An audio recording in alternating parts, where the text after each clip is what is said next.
朋友们，大家好，我是阿杜，我现在在广东广州，这里是广州的天河区珠江新城，也是广州的市中心，属于新城区。广州有2座城市中心，一新一旧，相辅相成，谁也不能代表谁。我们现在站的位置就是天河区珠江新城的中轴线上，大家可以看到啊，东塔、西塔、广州塔，这是一条中轴线。从这里看，正好有倒影映在湖面上，非常的漂亮。好多朋友都是站在这个位置打卡拍照的。广州的第1高楼530米，广州的第2高楼440米。广州塔呢，它是600米，但它实际上的高度啊没有那么高，是加了天线的嘛。这一圈周围全部都是高楼大厦，给大家环视一周看一下。这里呢是广州的花城广场，也是广州最大的城市广场，被誉为广州的城市客厅。所以大家来到广州，一定要到花城广场走一走。往前去呢，就是珠江边了。广州又被称之为花城和羊城，为什么被称之为花城呢？那这座花城广场啊，就能有一些代表性了。从这里看非常壮观吧，在这里可以感受现代化的城市建设魅力。今天的天气也很不错，游客并不是很多，不像北京路啊那边都是人挤人的。在这里晚上休闲散个步也是很好的选择。广州也是中国4个1线大城市，北上广深嘛。最早的时候只有北上广，没有深圳。这些年深圳飞速发展，40年间成了1线大城市，而且深圳也是世界1线大城市。广州同样也是的，这都是权威机构评测的，并不是我在这里胡说。广州也是广府文化的发祥地和首府，所以广州市是广东省的第1大城市，这个是不用争议、无可厚非的。很多朋友会拿深圳和广州去比，我觉得根本就没有什么可比性。深圳以后发展的再好，广州永远都是广东省的老大哥。广东省呢有3大文化：广府文化、潮汕文化和客家文化。那么提到潮汕文化，大家应该都知道了，潮汕商帮是非常厉害的。中国的3大商帮还被称之为中国第1商帮，在潮汕地区踊跃出了很多商人，甚至很多都成为了中国首富。潮汕商人遍及全球海内外，就我们熟知的有代表性的，像早期的李嘉诚，现在的马化腾、黄光裕也是潮汕人，等等太多了，宝能集团，对吧？而且呢，它还有很多隐形富豪是我们不知道的。广州也是中国第1省会城市和中国唯一一座省会城市成为1线大城市和世界1线大城市的，这个也是无可争议的，数据都在这里摆着呢。广州对于大家来说也比较熟悉了。2019年它的 GDP 是23000多亿，而深圳的 GDP 是将近27000亿。这2座城市比较有意思，加起来就已经占到了广东省整体 GDP 的1半。广东省整体是突破了10万亿大关嘛。所以很多朋友就会拿深圳的 GDP 去对比广州的 GDP， 从 GDP 上，深圳是超越广州的，但你不能说其他方面会超越广州。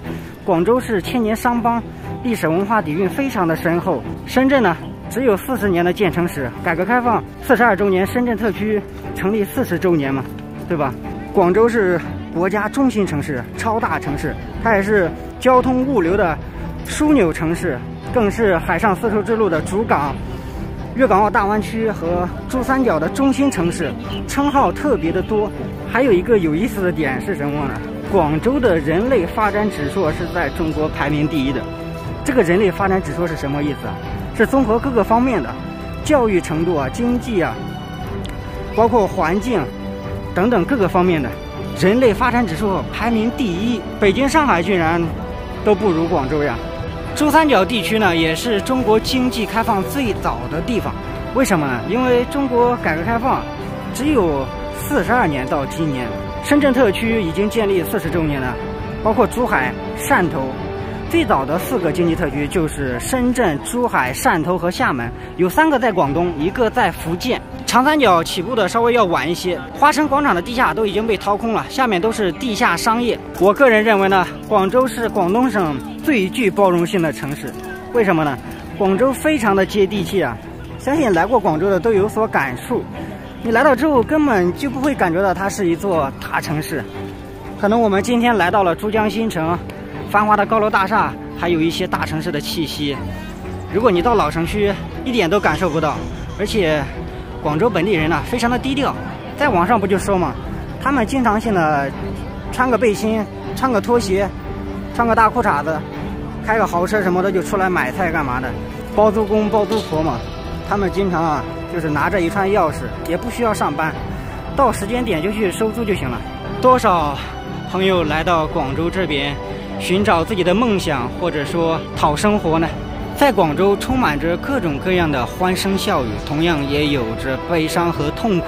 广东雨神唱了一首广东爱情故事，这首歌曲非常好听呀。但是在网上啊，我看有一些朋友就调侃，在广东没有爱情，只有加不完的班、吃不完的快餐、交不完的房租、进不完的电子厂、服装厂等等。前面就是广州塔了，广州塔是可以登上去观光的。白天也可以上去，晚上也可以上去。据说是晚上上去看夜景会漂亮一些。广州塔也被称之为小蛮腰，这个造型的确是的啊，也被称之为中国最美的塔形建筑。大家觉得是广州塔漂亮，还是上海的东方明珠漂亮呢？很多朋友在广州都已经打拼了几十年了，故乡都变成他乡了。每年只有到春节的时候才会有时间回到家乡看一看，其余的时间基本上都在广州这边。没办法，这就是出来打拼的朋友一种真实的生活状态。后面有时间我会带大家到城中村走一走，看一看在广州打工的朋友们他们真实的一种生活环境。在广州奋力发展的这些年当中，离不开来自全国各地数不清的朋友来到广州建设这座城市。我们现在看到的繁华的景象，一栋栋的高楼大厦，都离不开城市建设者们，所以我们要感谢他们。大家看到没有？这条中轴线呢，它正对的是中信大厦。中信大厦目前是广州的第3高楼吧，这也是广州的地标性大楼了。然后中信大厦它是正对着小蛮腰的，然后这条线上呢，中间是没有建筑物的，都建设在两边嘛。这边往广州塔方向去啊，人更多呀，都是打卡拍照的。大家看一下，这个位置又是一个打卡拍照的地方，中间呢是大型的音乐喷泉。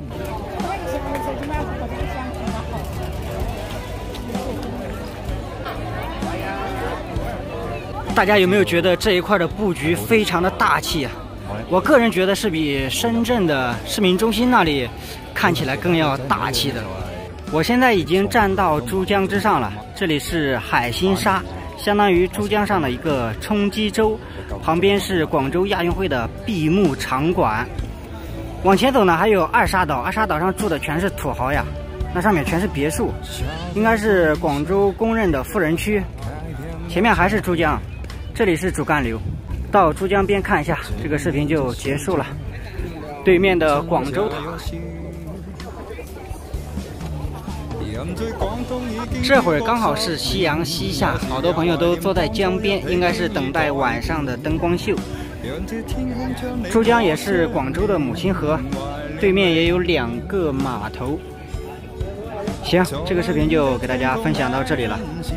是否他相信下一次的相遇，就算最后一无所有，也无所畏惧。